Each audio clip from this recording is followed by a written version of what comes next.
એક ગ્રુપની સાથે હું ઇન્વોલ્વ છું. આ કૃષ્ણનગર, શેખપુર, બોઘા, અમદાવાદનું. ભાઈ અમદાવાદમાં છો એટલે આટલી મોટી સંખ્યા દેખાય છે. આવતીકાલે રિયાઝ કરીને સુરત જઈશું ત્યારે આવશો ખરા?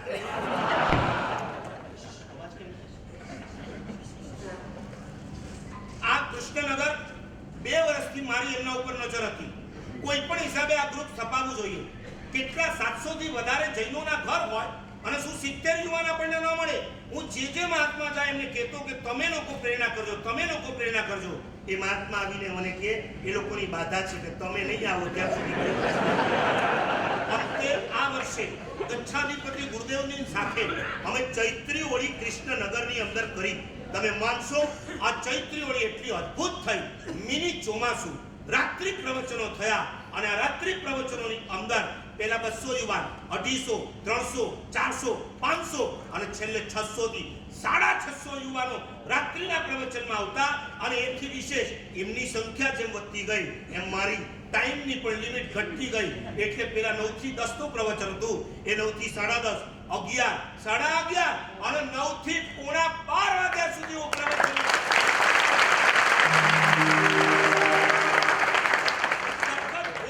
પરિશ્રમ આપીને યુવાનોને મેં તૈયાર કર્યા અને વિહાર પહેલા એમની સ્થાપના કરી. અમારી સાથે પહેલો વિહાર કરાવ્યો અને આજે એટલો અદ્ભુત વિહાર કરે છે. છેક નરોડાથી સ્ટાર્ટ કરે, વેલાલ સુધી જવાનું, ઓગણજ સુધી જવાનું અને લોકલ વિહાર હોય તો લોકલ વિહાર કરાવવાના. આવા સુંદર વિહાર આ ગ્રુપ કરે છે. આપણે ઈચ્છીએ કે તેઓનું ગ્રુપ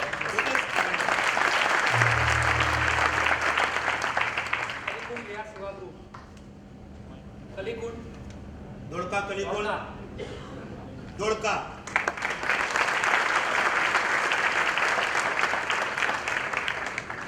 જેવી રીતના માતર એમ ધોળકા પણ શું છે? તીર્થ છે, બરાબર છે. અને તીર્થોની અંદર મહાત્માઓની અવર જવર ખૂબ રહેતી હોય છે. અને ત્યાં પણ કોઈકની દુકાન છે, કોઈકની સર્વિસ છે. 7 વાગે તો બધાએ પોતાના કામે ચડી જવાનું હોય. એની વચ્ચે પણ 7 યુવાનો, માત્ર 7 યુવાનો. આચાર્ય પદવી પછીનું પહેલું ગ્રુપ જો મારું સ્થપાયું હોય તો ધોળકા કલીકોટ ધ્રાંગધ્રા વિહાર સેવા ગ્રુપ, ધ્રાંગધ્રા.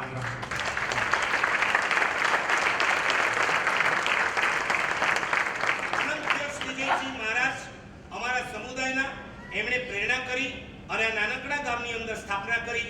હવે વિહાર પહેલા જેટલા કદાચ નહીં હોય, વિહાર ઓછા વધતા હોય એ બહુ મહત્વની વાત નથી. એમની જાગૃતિ હોવી એ બહુ મહત્વની વાત છે. એમને ખૂબ જાગૃતિ સાથે આ ગ્રુપ ચલાવે છે. ધન્યવાદ. જુનાગઢ વિહાર સેવા ગ્રુપ, જુનાગઢ વિહાર સેવા ગ્રુપ.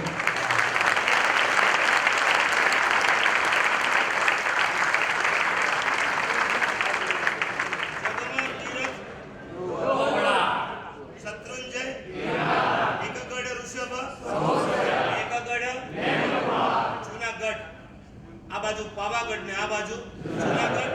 આ જુનાગઢનું નવું ગ્રુપ છે. જૂનું ગ્રુપ નથી, જુનાગઢનું નવું ગ્રુપ. આવતા વર્ષે જૂનું થઈ ગયું હશે.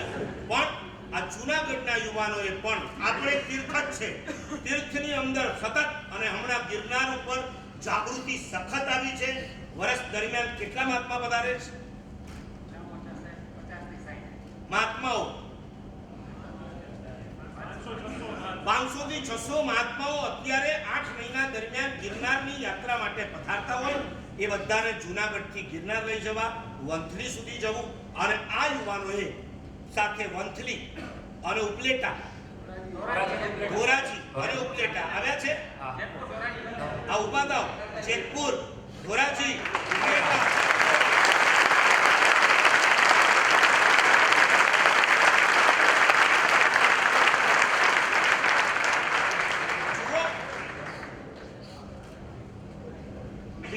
અમદાવાદ વગેરે ગ્રુપના યુવાનો, ભિવંડી ગ્રુપના યુવાનોને 2-2, 4-4, 5-5 વર્ષ થઈ ગયા, એકદમ યુઝ ટુ થઈ ગયા છે. અને એ લોકો બીજા ગ્રુપોની સ્થાપના કરે એ તો સમજ્યા.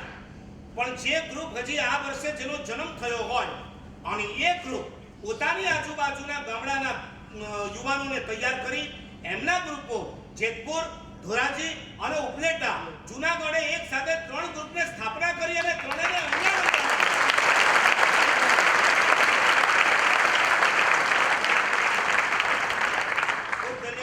ચીખલી વિહાર સેવા ગ્રુપ ચીખલી ચીખલી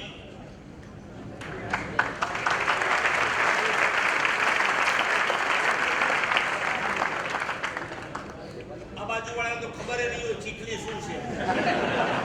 ચીખલી ગામ છે નવસારી અને બિલીમોરાની વચ્ચે હાઈવે ઉપર આલીપુર ચીખલી આલીપુર તીર્થ છે ત્યાંથી નજીકમાં ચીખલી ગામ છે. આ ગામના યુવાનો અમે નથી જઈ શક્યા પણ આ ચીખલી પછી બીજું ગણદેવી ત્રીજું રાણકુવા અને ચોથું વાસદા આ 4 જગ્યાએ બિલીમોરાના યુવાનોએ જઈ પ્રેરણા કરી અને એમની સ્થાપના કરી છે.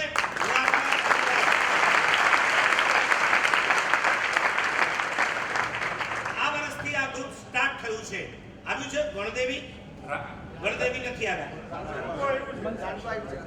રાણકુવા વિહાર સેવા ગ્રુપ રાણકુવા વિહાર સેવા ગ્રુપ બહુ સરસ. હવે એમને પૂછો તમારા ગામમાં ઘર કેટલા? 7 ઘર. હવે એની અંદર પાછા યુવાનો તો કેટલા હોય એ તો તમે સમજી શકો છો.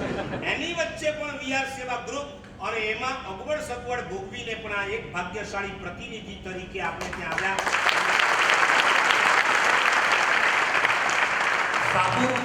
સાપુર વિહાર સેવા ગ્રુપ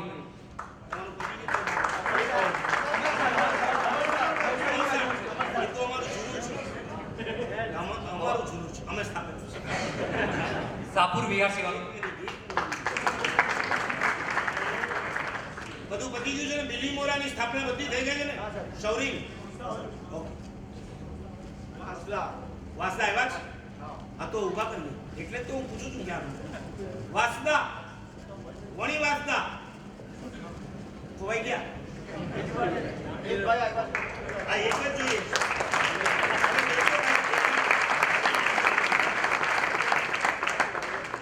આ વાસદાથી વણી નો આખો ડુંગર ચડવાનો હોય છે. અમારે લોકોને પણ તમારી જેમ શોર્ટકટ પકડવાના હોય છે. સીધું ગુજરાતથી જ્યારે મહારાષ્ટ્ર જવું હોય તો અમે લોકો વાપી મુંબઈ થઈ અન્નપૂર્ણા ન જઈએ કે નાસિક ન જઈએ. અમે શું કરીએ વાસદાથી સ્ટાર્ટ કરીએ. આ 4-5-6 દિવસનો ડુંગર ચડી અને વચ્ચે શું આવે છે સાપુતારા અને સાપુતારાથી પાછા ઉતરીએ એટલે વણી આવે. એ વણી વાસદાનો હાઈવે કહેવાય. એટલે અવારનવાર મહાત્માઓ ત્યાં આવતા હોય છે અને આ વાસદાના ભાગ્યશાળી આજે આપણા વિહાર સેવા ગ્રુપના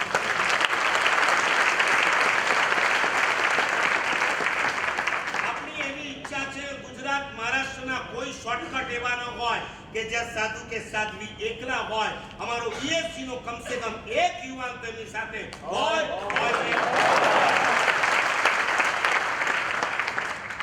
ત્યાંથી આપણે આગળ વધીએ. વાસદાથી વણી ગયા ને વણીથી હવે જો મુંબઈ તરફ જવું છે તો વચ્ચે શું શું આવે હાર્દિકને ખબર નહીં હોય. રૂટ ખબર એ તો અમારી જેમ બિહાર એક વખત આખો સર્વે કરાવી આવવો પડે તો શરૂઆત આવશે નાસિક. નાસિક છે નથી આવ્યા? ઓકે. નાસિકની અંદર અમારા ભિવંડીના આવે છે. હા બહુ દૂરથી આવવાનું છે એને આવવા દો. એના પછી ઇગતપુરી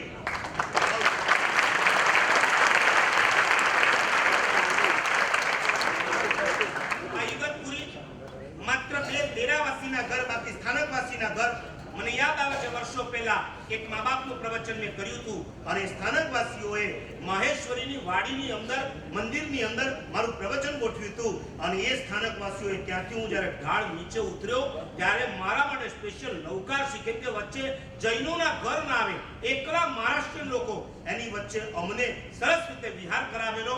એવા ઇગતપુરીના યુવાનો હવેથી કોઈ પણ માણસે ત્યાંથી વિહાર કરશે એમને લેવા અને મૂકવા જશે. બરાબર છે?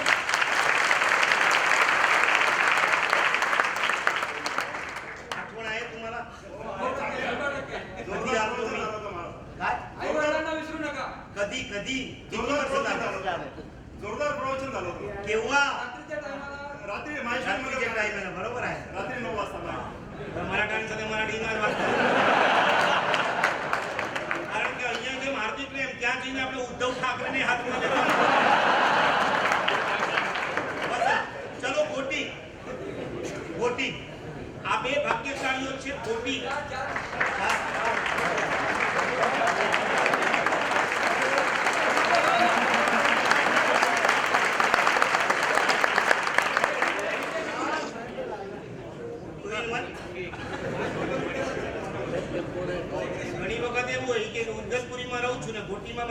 છે બેઉ સિનિયર સિટીઝન છે ગોટી ગામ અમારા સમુદાયથી ખૂબ જ પ્રભાવિત ત્યાંના શ્રાવકો અમારા સમુદાયના પરમ ભક્તો છે અત્યારે મુંબઈ વાલકેશ્વરની અંદર રહેતા હોય છે એવા ગોટી ગામના ભાગ્યશાળીઓ કે જેઓ ઈગલપુરી ગોટી નાસિક એક જ લેવલમાં આવ્યું એટલે એ લોકોએ જવાબદારી લીધી છે શાહપુરથી નાસિક સુધી મહાત્માઓને અમારે બિહારમાં લેવા મૂકવા જવાનું આ ગોટી ગામના ભાગ્યશાળીઓને ખૂબ ખૂબ ધન્યવાદ શાહપુર